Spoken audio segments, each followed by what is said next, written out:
Reg, what are you doing here? Hey, I know it's late. I'm sorry. I came to pick up Thomas's laptop. There's some files on there that he should have transferred before he left. I have to get them. Before he left? Where? He didn't tell you? He's going to Paris. He's on his way there right now.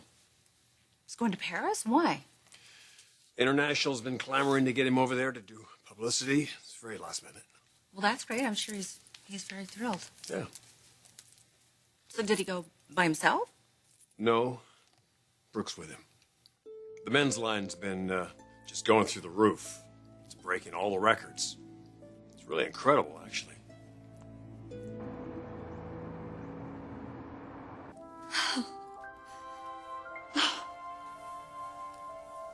Okay. Nikki. Yes. Nikki. Nikki, I'm just... Oh, You know, really, though, how many times does a guy's mother redo her wedding vows?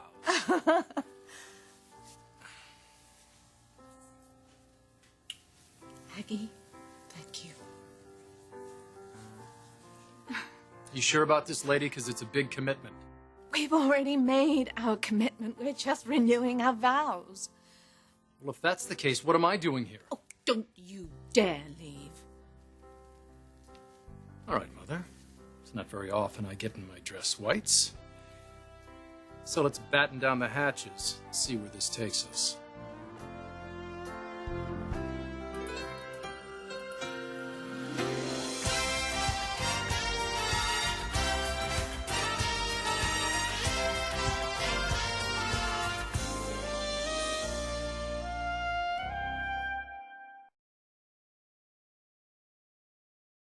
Our son is on his way to Paris, of all cities, with Brooke?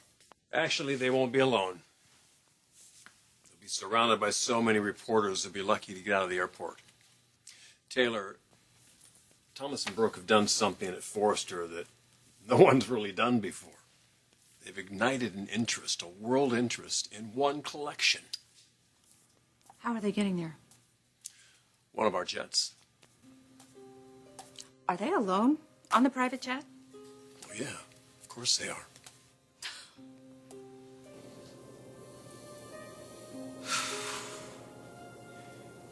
Must be the altitude. I'm getting crap. Gotta get some sleep.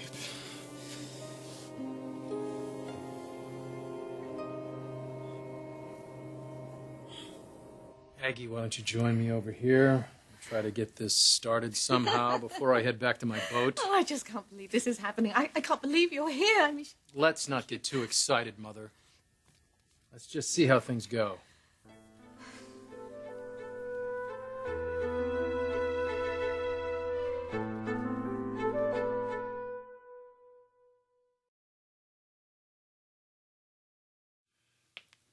Taylor, you've got to get past this. Nothing terrible is going to happen. If I thought there was even a chance of anything happening, I wouldn't have allowed this. I'm trying to give Brooke the benefit of the doubt, especially after everything she's been doing for Stephanie while Stephanie's been going through her illness. But Brooke has a history of crossing the line. I mean, the thought of our son being on a jet all night with her, a private jet? Why would you even want to take that chance?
We are all gathered here today in the presence of all of these witnesses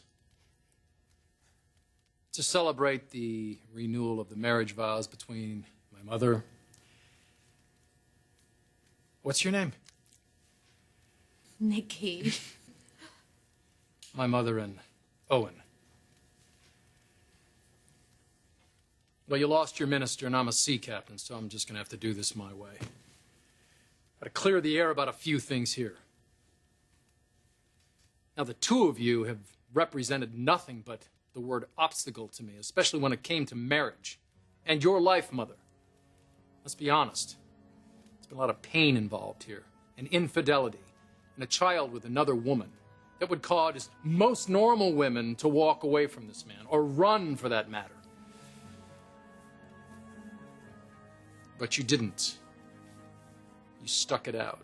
You stayed with him, which I thought was a very bad decision. I thought it was about your pride and ego, and about the embarrassment that you might face if you stood up and said, I have made a terrible mistake here. But I was wrong. I was simply passing judgment. A judgment about the rules of marriage and the way it's supposed to be. And it wasn't until today that I realized the hypocrisy of that way of thinking.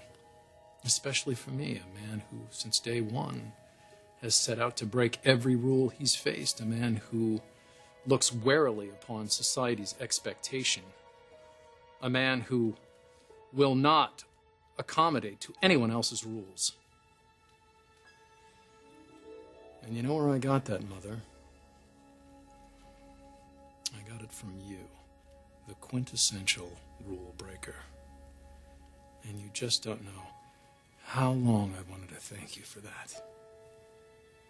So I stand here humbly, saying thank you.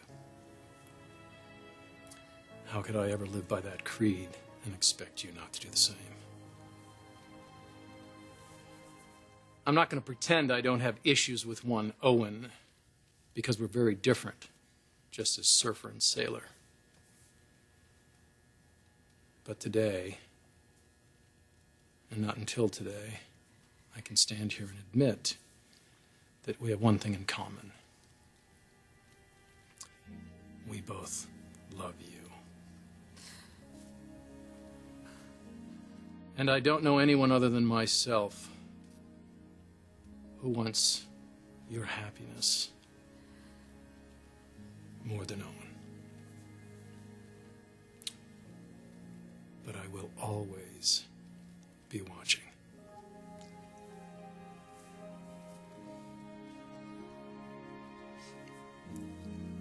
Don't we have vows to exchange?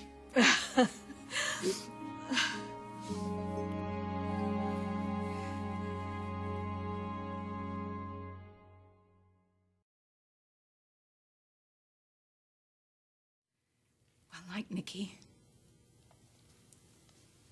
I too had my doubts. I mean, a wonderful, handsome man like you, a matinee idol, showing me attention. A woman my age. I was thrilled. I was so terribly, terribly flattered. I accepted your proposal of marriage partly because, well, quite frankly, I didn't give a damn. You were just too darn hot for me to turn down. And I figured, at the very least, we'd have a grand old time for as long as it lasted, and I didn't kid myself into thinking it was going to last very long. But like Nikki, I was wrong. Your incredible good looks and your sex appeal, as powerfully intoxicating as all of that was, definitely is. It's all overshadowed by your goodness, Owen. I'm unceasingly touched by the care and the sensitivity and just the protection that you show me. But mostly, darling, by just the size of your generous, generous heart. I love you. And I never knew the meaning of that word. But I do now. I'm yours, darling. I'm yours always. And forever.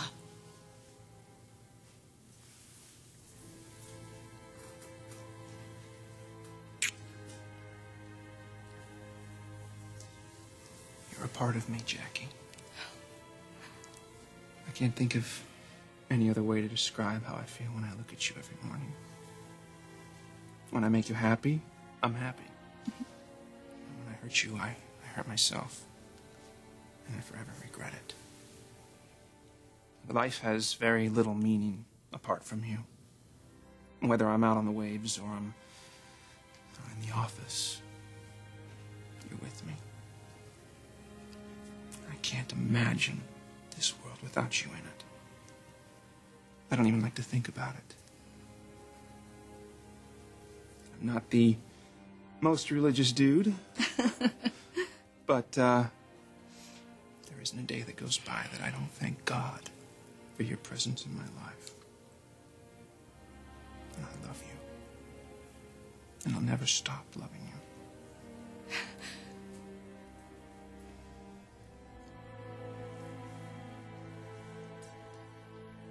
Okay, that being the case, let's look about this large cathedral of ours and see if there is anyone here who has any objection that the two of these people continue as husband and wife.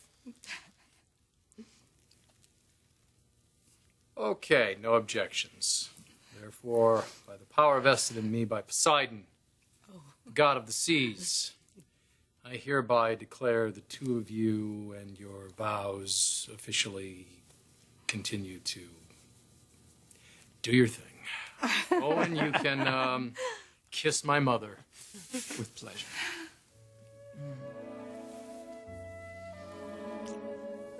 I'm rather desperate to kiss my Naggy.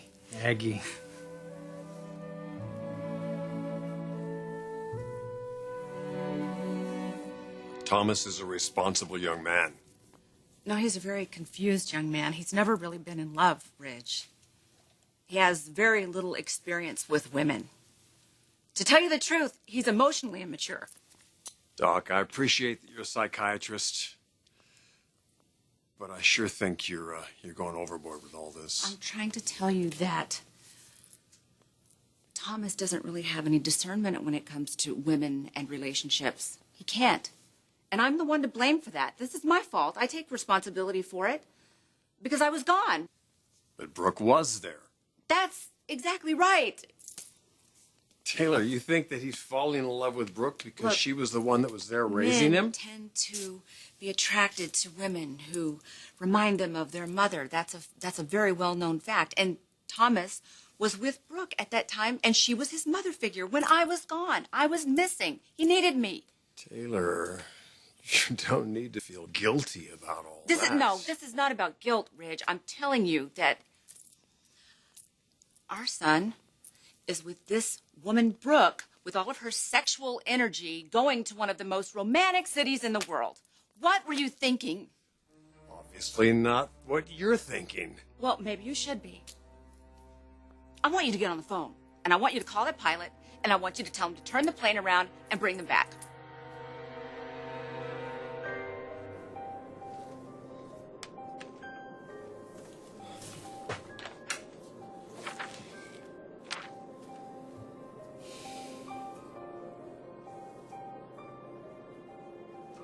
I said it before. You are the future of this company. You're a star. You're handsome, you're intelligent, you're artistic, creative, everything that Ridge is. You are so much like your father.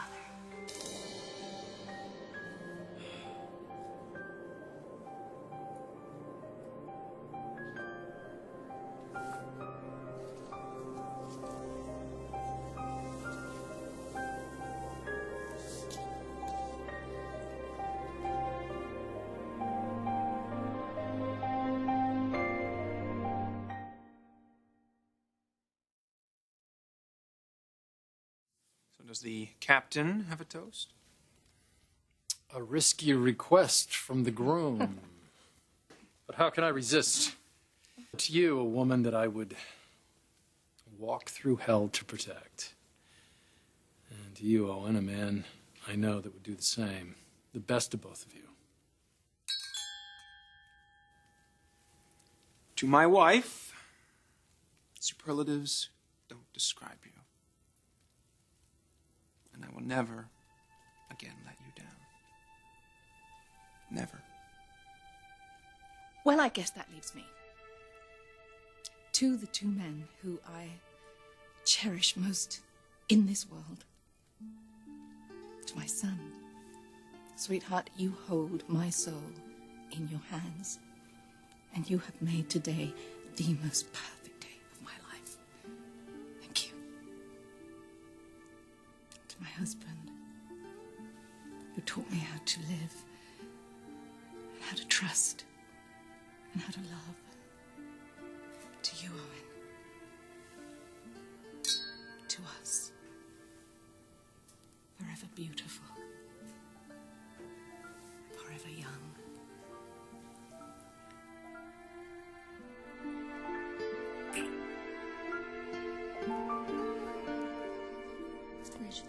Please, would you just do it? Just call the pilot. Just call the pilot. Tell him to bring Thomas back home.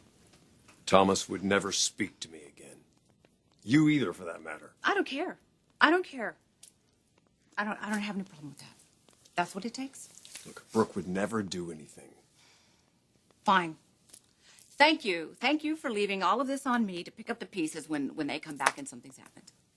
It won't happen. Brooke is not going to harm our son. Taylor, she treats him like one of her own children. She'll look after him. She will.